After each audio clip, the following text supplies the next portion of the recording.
خپل ځان نیک جوړولو دپاره امیر اهل سنت موږ ته یوه رساله راکړې ده چې په هغې کې 72 خبرې امیر اهل سنت فرمایلی دي. اولنۍ خبرې دا دی چې نن تا ښه کارونو نه مخکې ښه نیتونه کړي دي که نه دي کړي؟ ولې چې ښه نیت بنده جنت ته داخلوي. نو امیر اهل سنت مونځ ته راتګ نه مخکې د مونځ 40 نیتونه لیکلي دي. داسې ډوډۍ خوراک نه مخکې د ډوډۍ 40 نیتونه لیکلي دي. نورې څه کې دا چای چې تا ماسکو که نه دا چای څکلو نه مخکې امیر اهل سنت 9 نیتونه لیکلي دي چې 9 نیتونه وکړه چای پیاله وڅښه نو په دې به الله تعالی ته هم اجر درکوي.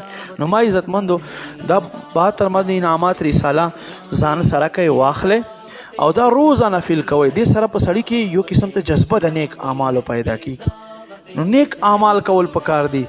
جند ختم دی ایس پته نه لګي څوک په منبر باندې څوک په مونځ باندې څوک په ګناه باندې ولاړ یو ولته روح قبض شي.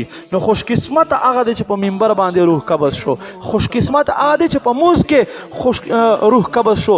په تلاوت په وخت کې روح قبض شو. نه کې هغه سړی چې ګناه کوي ګناه په وخت باندې روح قبض شو. داسې ویډیوګانې شته دي زنانه دی او سړي دی ډانس کوي دې وخت کې زل قدر نه راشي. داسې ویډیوګانې شته دي چې ډول ډنګی او ډول ول په خپله باندې مړ شي. نو الله دې مونږ داسې عاقبت نه وساتي. ما عزتمندو دا کله کې چې انسان نیکو خلکو سره کینی صحبت صالح تورا صالح کند.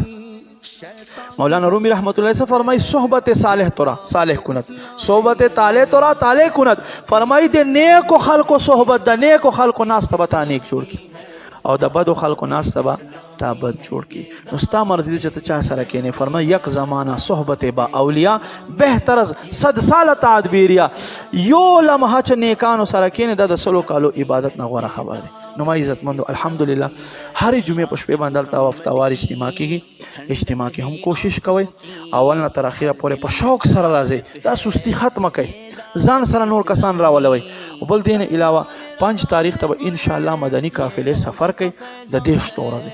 خپل ځان اصلاح دپاره زده کړې دپاره جماعت کې نماستي دپاره تا نه به تپوس کي یا ربه تله او تا دین زده کړې دپاره په جماعت کې په ځمکو باندې سملستی وم یا ربه صرف ستا رضا دپاره ته نه بیا کور کې تهجد نه درته میلاویږي په قافلې کې پابندۍ سره درته میلاویږي.